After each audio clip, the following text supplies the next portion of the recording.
Hi, and welcome to Prog Will Find a Way, your friendly neighborhood progcast. I'm Jonathan Block. And I am Jay Valade.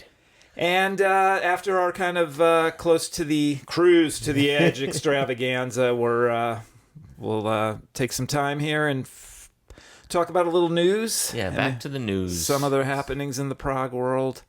What have you been listening to lately, actually, before we get into that? Well, you know, after our Cruise to the Edge thing, I started to listen to some of those bands that I had not heard that we had talked about. Yeah. So I listened to a bunch of those, but I didn't deep dive into them. But I did start to like the Lepra stuff. I listened to that a couple more times. Caligula's Horse, I listened to a bit of. And Temic, I was listening to all the things that were... But all three of those bands have these very heavy sides, so then I had to, back off and listen to some Yes for a little while. clear the palate. Yeah, actually, I listened to, because Tim talked about them a lot, Car Mechanic. Oh, yeah. So I'd never listened to them before. And pretty cool. Yeah. Pretty cool. Temic, I listened to some Temic, too. Yeah.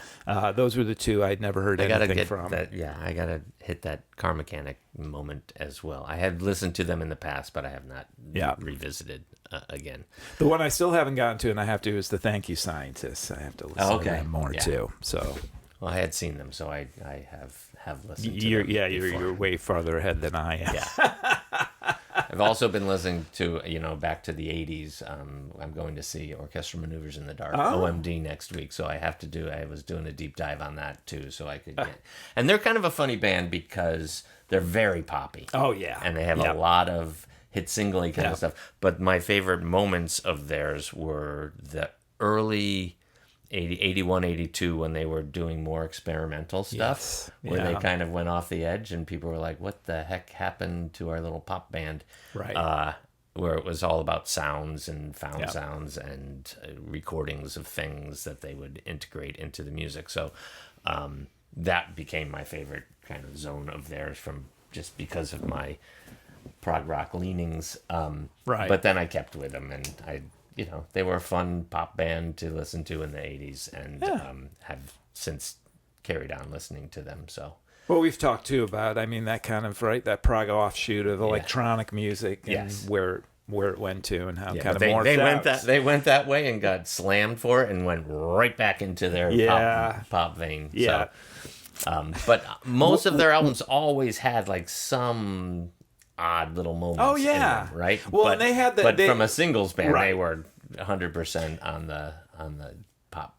But train. even so, they always had this art kind of quality to them with the packaging, and they always, the album covers and the design and the whole thing. Where are you seeing them? At Terminal 5 in New York City. Oh, okay, all right. Yeah. Who else is it? It's just them? Yeah. No opener? No. Oh, there might be an opener. No, China Crisis or something? No, China Crisis is elsewhere. Blancmange. For those who don't know, they're packaging all these 80s bands into these little tours and going all over. And China Crisis is on one of those. Yes. Well, it's somebody's China Crisis, I think. It's not I don't even know. Anyways, but you saw a similar package, right, with Thomas Dolby? Yes, with Thomas Dolby. And the Thompson Twins and Wang Chung. ABC? ABC was not on that one. But I'm just throwing out names. It was kind of funny because Thomas Dolby closed the show, and he came out as a solo performer in like all his gear, all dressed up. It was a hot summer night, and he's got like the flight jacket on and all this stuff with his headphones or his goggles and doing his thing, slowly but surely taking those pieces off as he's running around the stage, because he must have been but just one keyboard and a lot of electronic touch kind of things. And didn't Steve Hogarth do that at one point? Hogarth did. Yeah. But it was a great show, but it was kind of funny because that was very experimental after seeing Bow Wow Wow and Wang Chung and the Thompson Twins out there. And Modern English. Oh, there you go. Playing all their like hit stuff, and he did Blind Me with Science and Europa and the Pirate Twins. Did he do Urgent or any Foreigner? I'm joking. No, he didn't. It's famously he's on that famously album. He's on that He's album. on that album. He might be even on the Def Leppard album, too. Right. I'm not sure. Probably. I don't know. That's like the connection, the King Crimson connection through Ian McDonald. 7 steps of, or whatever it is. Even though he wasn't in the band at the 6 same degrees time. of separation Of Thomas from, Dolby. yes. Anyway, we digress. It's a detour from the 70s to the Yes. 80s. No, So, for now, it's so all that's that, what I've been so. listening to. That's kind of where I am. Cool. News, though, yeah. we've got another passing. Louis Jardin, percussionist, bass player, producer, did a lot of work with Trevor Horn back in the early 80s. So he was all part of Trevor Horn's whole 80s Frankie Goes to Hollywood, ABC, Seal. I think he's on one of the Yes albums. Grace Jones. Ray Charles. I mean, He's he played with on everybody. Brian Ferry, Gilmore. I mean, Yeah. thousands Fish. upon thousands. And Marillion. Most yeah. recently, Marillion, he yeah. was on their last album, An Hour Before It's Dark, and he toured with them for that as well, which is commemorated in one of the videos because, Marillion puts out a live video every 2 minutes. Now, do you know... I can't even keep them straight. So. I know. Well, and does he also play... Does he... I don't know if you know the answer. Does he play the whole show or just the stuff I he think played he was up there on? for the duration. Okay, that's cool. I think so, but I don't be know. interesting to hear him... Yeah, just what he does add on the his on the other colours songs, to the stuff. Yeah, that's cool. Rest in peace, obviously, Yes. but and the Marillion his guys had legacy, very nice things to say. His about legacy him. lives on for sure. I mean, he's on. If you go to his thousands. Wikipedia, page, it's- and you name it, he's on it. Yeah, Prefab he's- Sprout, Madness, Asia, They Might Be Giants, David Bowie, Cher, Grace Jones, Bjork, Duran Duran, Robbie Williams, Elvis Costello, Tom Jones, Diana Ross, Rod Stewart, Elton John, George Michael, Cyndi Lauper, Jeff Beck, Modern Romance, Roddy Frame, Billy Idol, Coldplay, David Gilmour, Tears for Fears, The, Marillion. I mean... And it goes on and on. It's not like for 3 I'm years he was the on-call percussionist for Trevor Horn. No, it's like more like for 30 years he's been the on-call percussionist for everybody over in the UK. Yeah. So, pretty cool. Wow. Good. Resume. Yeah. So sad to see him. Yeah. him go. We've probably heard him a million times and didn't even know it. Right. So, yeah.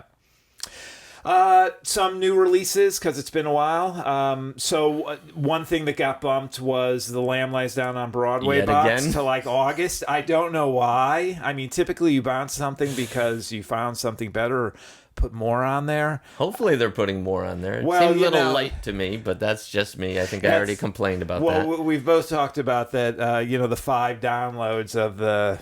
Extra tracks. Of the sessions, even though there's been, it was like at least 10 bootlegs. I mean, the and why does it have to be a download? Why can't it be a physical product if you're buying the big giant box?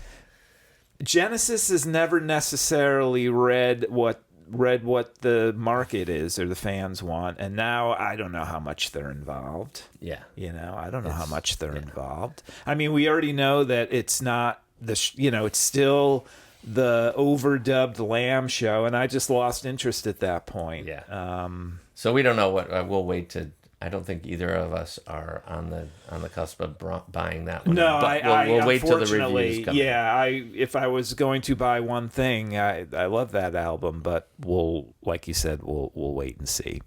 But let's see what else came out recently. King Crimson related, the Giles and Fripp album was re-released by I don't know who it went through because I'm just streaming it, but the copyright is for Fripp, and 2025, and it's just the songs. So they cut out all the Rodney Toad or Toady or what all the others. I can't remember the saga of. Yeah. So why did they do that? I don't know. I mean, Is that changing history for you? Well, the way I look at it is,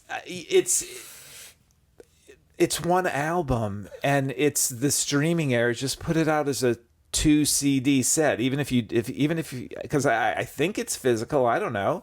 Have just a remastered version with the because bands have done that kind of stuff before. Yeah, It's and then like, the cleaned up version. Exactly. Because you get the other bonus stuff that they put on there too, some of the extra songs and whatnot. But it's an interesting album. It's very, I don't know what the term is. It's innocuous in parts. A lot of interesting things. There's that with the Cruxter with Fripp's kind of like weird angular guitar thing, and then the Moody Blues poem. There's a lot of stuff of that era, and then there are things. It's a cheerful around insanity. It is a cheerful insanity, but along with that, they put out the Bronsberry tapes, which had been out before. So when Ian McDonald hooked So it's up, like the spot between 68, Giles and Fripp and Crimson. Right. So it's kind of, I think it's like the summer of 68 up to January of 69, which was Crimson got together. But when they were rehearsing, and so Ian McDonald's there, and then Ian McDonald, I think, is dating Judy Dybel, who'd been in Fairport Convention, so she came along too. And Peter Giles, I believe, had a reel-to-reel tape deck and recorded all this. And then Peter Giles put out maybe the early 90s, the Bronsberry tape. So this is called a selection from. Yeah, I think it's 2/3 of it. The stuff that's missing is not really critical. There's a couple of songs and other versions, but you get both versions of the early "I Talk to the Wind." So we know the one version from Young Person's Guide to Judy. Well, you get the version before Judy, which is just Ian McDonald singing overdub. So that's interesting. You get another version of "Under the Sky" with Judy Dybel singing, where on Cheerful Insanity you get the Ian McDonald singing version. So you get a lot of different and you get, there's a couple of songs that Ian McDonald and Sinfield wrote, like Make It Today, I think is one of them, and I forget what the other one is called. Something about pennies, I think, that never went anywhere. So it's an interesting kind of curio, but some of the music is good. There's another Fripp kind of, exercise sounding thing. But that's very interesting in those early days. These dudes are 20 or 21 or something, and the kernel of what they were doing then is still what they do now. That's what's even though it's more of that 60s Small Faces kind of sound. There's these flashes and these moments where you get where it's gonna and go. some of the I Talk to the Wind is a great song, no matter how you slice it. Under the Sky, I think, is a great. You get an early version of Why Don't You Just Drop In, which Crimson did live in 69. So it's an interesting, and it's kind of been out there forever. Because it's of the 60s, and it reminds me a lot, it was on Decca or Darum, which is so late 60s with the Moody Blues. The look, the logo, the whole thing. I miss that from the CD because I remember when it came out. I think that was You was don't something. remember when it came out. No, not the original. Not the original, but when it first came out on CD, and it was a Japanese import, I believe Chris from Secret Sounds got it. And that's what I would have bought. And it had the extra tracks, and at that time, there was this hole. All you knew was I Talked to the Wind. So they sound great. They're out there streaming. I'm actually enjoying listening to them. I'm enjoying listening to them more than I figured. I'll listen to them once, but I like them. Cool. So. And then Steve Hackett has a new Hackett has a new live. I know I joke around about how many live releases Steve Hackett has, but so he toured the Lamb. I think just selections. I don't think he was playing the whole thing. So he has a disc from the Royal Albert Hall. I believe it's called The Lamb Stands Up at Royal Albert Hall. So I listen to some of the Lamb stuff. It's just a selection. Yeah. Some of my favorite Lamb songs aren't on there, but he does the Lamia. But whatever, it's interesting to hear. I'll have to give that a listen. Yeah, and that's streaming too, so that's out there soon, and it may even be out by the time this No, it won't. It'd be about the same time because this podcast will be out in a couple of days, actually. Jethro Tull's Living in the Past box set bonus extravaganza will be out. If you're curious, there's a couple of tracks that have already been released streaming, and the entire box looks like it's going to be streaming. So So what exactly is on this? It's because the Living in the Past album, when it first came out, was that double album with the book in the middle. Yeah. So this kind is of the history up to that point, right? Right. So there's one disc that is kind of the Living in the Past without the live stuff, but there's extra tunes in there, and then there's not all the songs from Living in the Past, because then there's a second CD with some more of that. But it starts out, it starts out on the first one like they're trying to follow the original order, and then somebody said, screw it, and then they just go off, and then eventually at the end of disc 2, They come you get back. the For Later, Nursey, and whatever the other one is.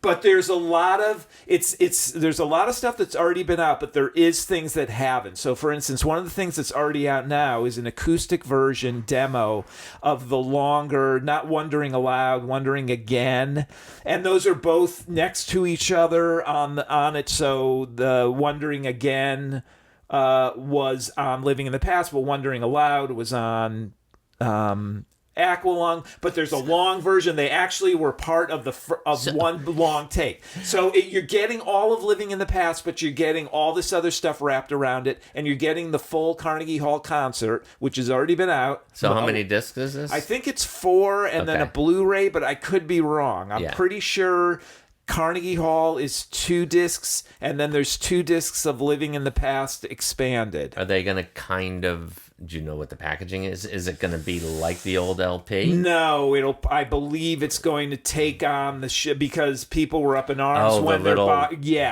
So I think they're going to stick with that. The short, the square ones, or the rectangular. So you can ones, hear this acoustic, which are kind of cool. Right? Which I agree they should do that. There was just something about that original packaging that I thought was really cool. Yeah, there's some. I have to be honest. I've been into Tull for so long, and I've heard everything, and everything is out with all the remasters of the boxes. But I saw something about it looked like a Locomotive Breath demo or something. So I was like, okay, that thing I've never heard. That would be interesting. But they have everything on there. So it's the UK Teacher single or whatever. It's it's 3 versions of Teacher. One of them's out there now, and then this acoustic version of Wondering Aloud. Yeah. Speaking of Tull, then, did you listen to the newest album?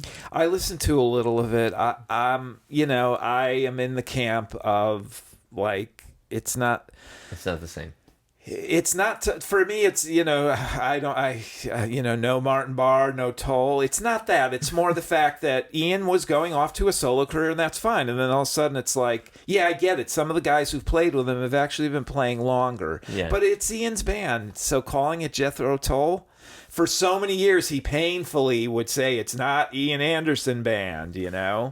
It fills more seats than Ian Anderson does. So on the music itself, mean, he's the writer, so of course it sounds like Tull. And yet it's okay when Fripp does that with Crimson? Well, that's different, right? Is it? Well, I think it is. Because Fripp had a solo career. Well, that's true. That's true. He did. I mean, he did. And Discipline was called Discipline before it was called King Crimson. That's I'm just, true. So. You can't have it both ways, John. Well, I think the difference is if Ian had asked Martin to come back, and probably if he asked him now, he would come back. I think if Fripp asked a lot of people from those, which he did, because they tried to do a band with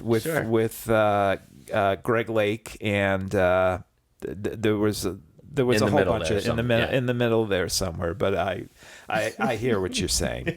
I'm not as like kind of up in arms of that, like things like bands that are now around that aren't anything. I don't care if they were anointed by the people. I've mentioned the names before. I'm not mentioning them again. So anyways, so those new releases. There was one other thing, and I can't remember what it is. But so let me look it up here. So I keep watching every day for when we're going to get the announcement for the Tales from Topographic Oceans box set, because the announcement should be coming soon, because then they want to do 2 months of pre-orders or whatever, and then they'll get around to putting the album out as it is. We're for Record Store Day, so they'll they need to get on the ball. Plus, we're at 51 years at this point, right? That was 74. Tales 3. So Tales came out in 73. Yeah. Oh, okay. The Lair was 74. Okay. Right. I thought did they overlap? I don't thought it know. was When did 73. Yes Songs? I have a Yes Songs was I 73. feel like we've had this discussion before, and you've looked it up, and there's like a January and November. It's like it depends on what country you were in. Exactly. It's one of those that like cross the years. But Yes Songs, I feel like we had this. While you're looking that up, Yes. my other thing was there's yet another Zappa box out from 1974. This one though was an unreleased TV special, so there's a Blu-ray with it. There's a video, and it's great. Here we go. December 7th, 73 in the UK. January 9th, 74 in the US. Release date for Tales. I always put it as 73 because I think that's what the copyright on the album says. Yeah, I guess it's just so hard for me to conceive of in a one, essentially 18-month period. They recorded Close to the Edge. Bruford leaves. Alan White comes. They tour. They do a triple live album, and then a double album of Tales. So that's why I'm like, it was a lot. I know. I mean, really, like Close to the Edge was written probably a lot in 71. No, right, but it's kind of funny though. Again, us digressing, but the fact that everyone makes so much of Tales as the biggest overblown whatever. Right. And it was the critics loved to hate it, but it was a blip in the timeline. Right. You know what I mean? Right. They were putting albums out so frequently that for them to do that and put a double album together in however many months that was, and then get slagged off for the rest of eternity, that was like the worst thing anyone could possibly do, is put out a double album with one song per side. And then they moved on. The next album. Right. Well, within the course of 6 months. Right. And completely different. Right. Yeah. And just toured the whole right. thing. And the album is just as good, if not better, in spots. Toured the whole thing, and then got a new keyboard player and put out a new album. Right. And then made 3 million solo albums and toured again and played those. Anyway. However, the irony of all that is, as you were saying that, I'm like, has there ever been a double from that era, and not necessarily modern, but maybe, has there ever been a double album where anyone has said, oh, it's great from start to finish, of a prog band? Think about it. Like, it's always the third side. People complain about Lamb Lies Down, Lamia and the Waiting Room. It's the side 3 syndrome. Yeah. I mean, you could poke holes in Works Volume 1 in a million places, so I wouldn't even go there. People Wall. love The Wall, though. Yeah, but that's by the fourth side, man. Talk about overblown. Now that's a freaking overblown album. I'm sorry. Well, I thought that since the day it came out, a friend of mine got it, and I was like, ugh. And I went and saw it too, and it did not change my opinion. How about we were going to talk about Led Zeppelin at some point, but we've got Physical Graffiti. Yeah, Physical Graffiti. Yeah, that never comes my close. favorite Zeppelin Never my album. favorite Zepp album either, but you can't, but again, we're getting, I'm talking about Prog, people. Full Prog. Full on Prog. Not yes, there's lots Crimson of never Prog. did a double studio. No, just Young Person's Guide was the first. That's a kind of FU. We're gone. Enjoy. Never coming back again. I think Never coming back again. said for rest 5 in years. peace on Earth or something. It was like, okay. Not like today. But it's interesting in those era. I mean, because we were talking before we started recording, Van der Graaf Generator, another one. I mean, 3 of their most regarded classic albums, God Bless Still Life and World Record, written and recorded in an 18-month period. I mean, that just never happens anymore. No. It's never 18 happens. years. It's 18 years. And I mean, all those bands, it was tour, record, tour, record, tour, record. Yeah. And I remember then it was like, whoa, it's been a year and this band that's putting an album out. And then it was like Pink Floyd takes 2 years. They got to take 2 years. Maybe if they only took 1 year, The Wall would have been good. Believe me, just Wall. Waiting between Drama and 90125 felt like an eternity. I know. Well, we had Run with the Fox to hold us over, yes, we right? did, and Animation. Hey, that and was... John Evangelis. I like Animation. That is such a good album. I saw that live. That was really fun. Yeah, well, now I saw that that was the tour when he opened up for Crimson. I saw him open up for Crimson. But I saw him solo. Oh, so you got a good show. You got a full show. The full show. Yeah. I think we got 40 minutes, maybe 30, 40 minutes. Yes, medleys. Oh, yeah. We got a lot of the new album, a couple of Yes things, but that was it. But I mean, did Friends of Mr. Cairo live? I mean, All right. Wow. I'm pretty sure I have to look back, but yeah. Yeah. We've never talked really about John and Vangelis. We should. We should definitely talk about that. Deep dive on that. Yeah, future episode we'll do a deep dive because there's a lot of I'm interested kind of the history too. Like we know that we don't know how they met. I mean, I can never remember any of that stuff and how the first because it started with John guesting on Heaven and Hell, right? It Correct. wasn't. Yeah, that was where it started. So yeah, we'll get into that. All right. Enough of all that. But I will say this: there's a great video that John did live when he was doing his one-man show, where he does. Just look it up. Look up "I'll Find My Way Home," John Anderson live, and he's with acoustic guitar. Tells the story of his first meeting with Vangelis. Oh, okay. Thank you. And I'll watch that. Hysterical because John's got his little northern British accent going, and then he pretends he's a great big Greek guy. It's so funny. He does his Vangelis impression. He does his Vangelis impression. Okay. So anyway, wow. I think that's enough for now. Yeah, I mean, completely unrelated, but it did happen over this weekend, and you were just talking about Northern England, that whole Black Sabbath Ozzy farewell thing. I mean, all over everything. You read Musically. It was like a whole day celebration. So all the huge metal hard rock bands got together and they each played. Oh. And did they all play Sabbath stuff? Songs. There were some super group. I don't know a lot about it. And then I think Ozzy did a few songs, and then Sabbath did a few songs. And the big thing is that Bill Ward, the drummer, because famously wasn't part of the reunions lately. Yeah. So there's videos on anybody else we are. No, no Prog people. No Rick. No, but Adam Wakeman actually. Oh, well, he played with Sabbath exactly. a lot, yeah. So I take that back. Yes, Adam Wakeman. There might be one other person, but I remember seeing Adam's name numerous times, and he not only play. I think he played in one of the super groups, but I believe he also played during. Yeah, well, when they inducted Ozzy into the Hall of Fame last year, he was up there. Okay, so I did not know that until then. So was that post yes or. Not expecting you to know everything about Adam Wakeman's career, but yeah, okay, I believe so. But wait, what does Oliver play? Isn't there keyboards? Yeah. Okay, so you could have I can't keep them. But they both play keyboards. Yeah, and Dad plays keyboards. Yeah. So they could be they could be like one of the keyboard Oliver's only the one bands. who was in Yes. Oh, Adam wasn't? I don't think so.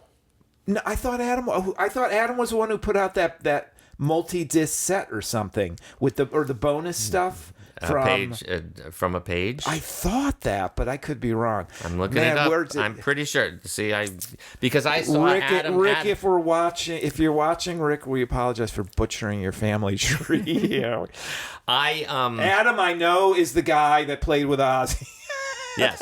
No, Adam Wakeman has played with a bunch of people. I thought he played with Yes. I apologize. Yeah, I think it's Oliver is the Yes guy. All right. But Adam played with Annie Lennox. He played with Travis, which is one of my family's favorite British pop rock bands. Yeah. Strawbs, Uriah Heep, Deep Purple, and Jazz Sabbath, too. They were on Cruise to the Edge, and I asked him if he saw them, and he said, sadly, no. So that's somebody that has intrigued me. Oliver is the one who did the From a Page. Okay, he's the one who got fired by Trevor Horn when they were doing Fly From Here. Oh, and Trevor brought. Trevor brought Jeff back in. Okay, but they were working on all that material. Right. Trevor let Why? So did he Because just want? I think he wanted wanted Jeff. Okay, so and I don't know the inner workings, but that's how it appeared. yeah, And then because I mean everything I've ever read is that Oliver would be the technically more accomplished keyboardist between the two, but I understand if it was somebody he wanted to work with. yeah, and then Oliver was like all this stuff that we did Right. prior to Okay, that. so And that's why he from put a it page out. Okay. Yeah. Okay. And yes, Yeah. was fine with that for some reason. Oh, yeah. Yeah. So Well, there some of those are good songs. I know. They probably like feel them, bad. but, It was you know. unceremoniously dumped, I think, is the But again, that's technical term. unceremoniously dumped. Oh. But I'm glad that he got to put that out. Yeah. But they included like Actually, live shows yeah. and stuff with it as Well, well. yeah, that's one thing I did listen to. Yeah. Because it was cool to hear different. I mean, so there's essentially like 3 versions of this. You know, they have the 2 versions of Fly Fly from here and Return Trip. Return Trip. With Trevor, once more around with the Trevor sun, singing on it. Yeah. And then of course the originals that they sang on the drama tour. All right. So I take that back. No connection with Adam and the other than Rick. their dad, other than Rick. But I mean, there've been a number of 2 keyboard prog bands. I mean, Green Slade. I'm surprised. You know, why aren't they doing the Wakeman Bros? Oh well, Have Rick they? toured Wakeman with Wakeman. Wait. Okay, that now I remember. But it was Which I saw at the Okay. Richfield Playhouse. Oh, Wakeman and Wakeman. Yeah, but it was Adam and Rick, not Oliver. I want to see Wakeman and Sons. all 3. Do That would be a keyboard extravaganza. You are right. Oh, totally. That would be cool. They could set up in like a triangle, like triumvirate. Set up in a triangle and Revolving stage for go sure. at it. Yeah, revolving stage, and you can have Ashley Holt in the center or something. Or who's because Rick. So I'm sorry, Rick has already said goodbye to Connecticut like 3 times, and he's coming back again. Mm-hmm. With who? He's coming back with a singer. I don't know, but he said he wasn't going to do the one-man show, so he's come back with a singer this time. The 1 man and woman show. Okay. He didn't lie, technically. I want to see a Wakeman and Sons tour. All All right. Now we can say now goodbye. we can say goodbye. All right. Thanks, everybody. Keep listening. Prog will Like find a us. way. Prog will find a way if If you wanted to.